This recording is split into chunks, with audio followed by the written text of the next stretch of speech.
नमस्कार. ठरलं तर मग या मालिकेच्या आजच्या भागामध्ये काय होणार आहे ते आपण पाहू. सुरुवातीलाच आपण पाहतो की आपल्या हिरोईनने आपल्या हिरोसाठी त्याच्या आवडीचा स्वयंपाक केलेला असतो. आपली हिरोईन आता सर्वांना जेवण वाढणारच असते.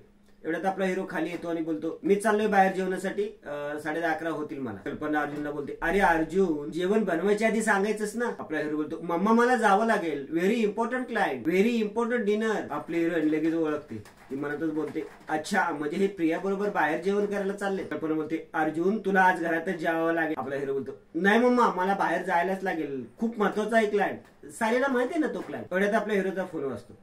तो फोन उचलतून बोलतो, हॅलो, हा लोकेशन आहे माझ्याकडे, मी निघालोच, उशीर नाही होणार, वेळेवर येत, शिवसून. आणि तो फोन ठेवतो. क्लायंट वाट बघतोय, मी येतो, बाय बाय बाय. अर्जुन निघून जातो. कल्पना बोलते, अर्जुन, अरे अर्जुन अर्जुन ऐक ना अर्जुन. आपली हिरोईन बोलते, राहू द्या, त्यांचा क्लायंट त्यांची वाट बघतोय. कल्पना बोलते, अगं बाळा पण तू सर्व त्याच्या आवडीचं जेवण बनवलं होतं. आपली हिरोईन बोलते, ठीक आहे, मी वर खोलीत आहे, बाबाने अश्विन भाऊजी आले की मला हाक मारा, मी येईन वाढाय. पुढे आपण पाहतो की इकडे अर्जुन प्रियाला भेटायला हॉटेलमध्ये येतो. दोघांचा हाय हॅलो. इकडे आपली हिरोईन स्वतःशीच बोलत असते, यांनी मला आधी का नाही सांगितलं की हे प्रियाला घेऊन बाहेर हॉटेलमध्ये जेवायला जातात. निदान मी मग त्यांच्या आवडीचा स्वयंपाक तरी केला नसता. आणि यांना एक कळायला हवं की आयत्या वेळी अशा गोष्टी ठरवायच्या नसतात. त्यांना फोन करून सांगू का. आपल्या हिरोईन आपल्या हिरोला फोन कर. आपला हिरो तिचा फोन कट कर. ती परत कॉल करते.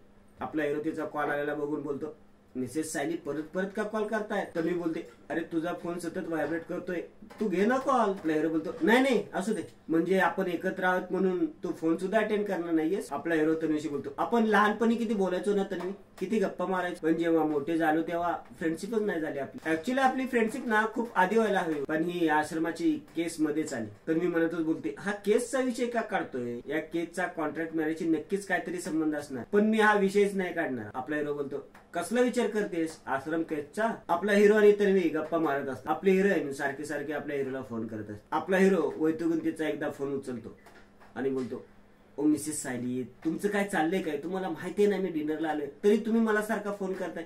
आम्ही आता आश्रम केस बद्दलच बोलत होतो, तेवढ्यात तुमचा फोन आला. तिने बोलायला सुद्धा सुरुवात केली होती, एवढ्यात फोन आला तुमचा लगेच. आपली हिरोईन बोलते, नक्की आश्रम केस बद्दलच बोलते ना ती. आपला हिरो बोलतो, मग कशाबद्दल बोलू आम्ही. आपली हिरोईन बोलते, मी व्हिडिओ कॉल करते, मग मला कळेल काय चाललंय तिथे ते. व्हिडिओ कॉलवर कसं बोलणार तुम्ही. आपले हिरोईन बोलते, हो म्हणजे प्रिया जर काही चुकीचं बोलली तर ते माझ्या लगेच लक्षात येईल ना, आणि तसं पण तुमच्यापेक्षा जास्त मी तिला ओळख, आणि तिथे काय चाललंय हे मला तर कळायलाच हवं. तर मीच करते तुम्हाला व्हिडिओ कॉल, तिथं जे काय चाललंय ना ते मला कळायलाच हवं. हिरो बोलतो, बरं तुम्ही करा मला व्हिडिओ कॉल, पण तुम्ही तुमचा फोन म्यूटवर ठेवा, तुम्ही काहीही बोलू नका. आणि तन्वी जवळ जातो. इकडे नागराज रविराजच्या रूम मध्ये येतो आणि त्याच्या कपाटामध्ये पैसे शोधत असतो. त्याला कपाटामध्ये पैसे आणि दागिने सापडतात. तो पैसे आणि दागिने घेऊन निघालेलाच असतो. एवढ्यात सुमन तिथे. इकडे तन्वी बोलत असते, पण आता अजिबात फोन उचलायचा नाहीये, आपल्यामध्ये आता कोणीही येऊ शकत नाही. आपला हिरो बोलतो, कोणीच नाही, फोन स्विच ऑफ करून ठेवला मी. तन्वी जेवत असताना तिच्या गालाला श्वास लागतो. आपला हिरो तिला सांगतो, तन्वी तुझ्या गालाला श्वास लागलाय. तन्वी बोलते, तूच पुसून दे ना.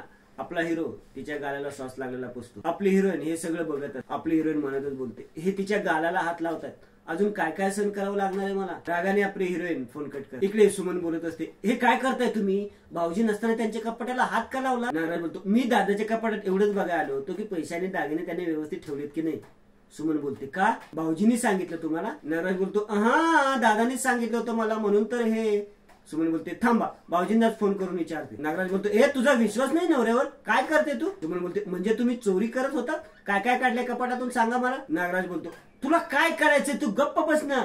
सुमन बोलते, असं काय करताय तुम्ही, मागे एकदा भाऊजींकडे पैसे मागतही होतात, आत्ताच्या आत्ता कपाटातून तुम्ही जे जे काय काढले ना ते परत सगळं ठेवा. नागराज बोलतो, सुमन, हे बघ तू यात लक्ष घालू नको, सांगून ठेवतोय. सुमन बोलते, नाही मी तुम्हाला काही एक नेऊन देणार नाही, द्या ते माझ्याकडे. सुमन त्याच्या हातातून पैसे घेत असते. नागराज सुमनला ढकलतो आणि बोलतो, सुमन तुला कळत का नाहीये, मला पैशाची गरज आहे, आणि जर यातलं काय दादाला कळलं ना सुमन, तर मी आत्महत्या करेन, कळलं तुला, कळलं का.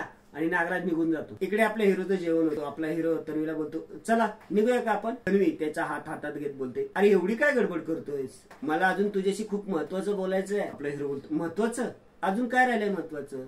तन्वी म्हणतच बोलते, अरे हे तर खूप महत्वाचं आहे, तुझ्या घरी यायला मला बॅन केलंय, आता तुझ्या घरचा दरवाजा तूच मला उघडणार आहेस. तन्वी बोलते, अर्जुन तुला माहिती ना माझं पूर्णाजीवर किती प्रेम येते, अरे तिला चिडण्याचा माझ्यावर पूर्ण अधिकार आहे, पण जो त्रास होतोय तो होतोच, अरे पण त्या घरापासून दूर व्हावं लागतंय हे मला सहनच होत नाही रे. आपला हिरो बोलतो, पूर्णाजीने आता जे ठरवलं ते ठरवलं, त्यात आपण काहीच करू शकत नाही. तन्वी बोलते, आपण नाही करू शकत, पण तू तर करू शकतोस ना. अर्जुन, तू एकदा पूर्णाजीला सांग ना मला माफ करायला, हे बघ तिला सांग ना मला घरी येऊ दे म्हणून, हे बघ कुणाचं नाही ऐकणार, पण ती तुझं कन्फर्म ऐकणार. आपला हिरो बोलतो मला खरंच असं वाटत नाही की पूर्णाजी या बाबतीत माझं ऐकेल, उलट ती तुझी बाजू घेतली म्हणून चिडेल माझ्यावर. तन्वीला असं वाटत असतं की आपण अर्जुनला हळूहळू जाळ्यात घेतो. ती अर्जुनला कन्व्हिन्स करत असते की पूर्णाजीला सांग की मला घरी येऊ दे. आपला हिरो म्हणतच बोलतो तू फक्त मला विलासच्या खुनाबद्दल सांग, मग मी तुझ्या ह्या अशा गोष्टी नक्की करेन. मग तू माझ्या घरी नाही जेलमध्ये असशील. आणि आजचा भाग येथेच संपतो. पुढील भागामध्ये आपण पाहतो की तन्वी अर्जुन बरोबर घरी आलेले असते.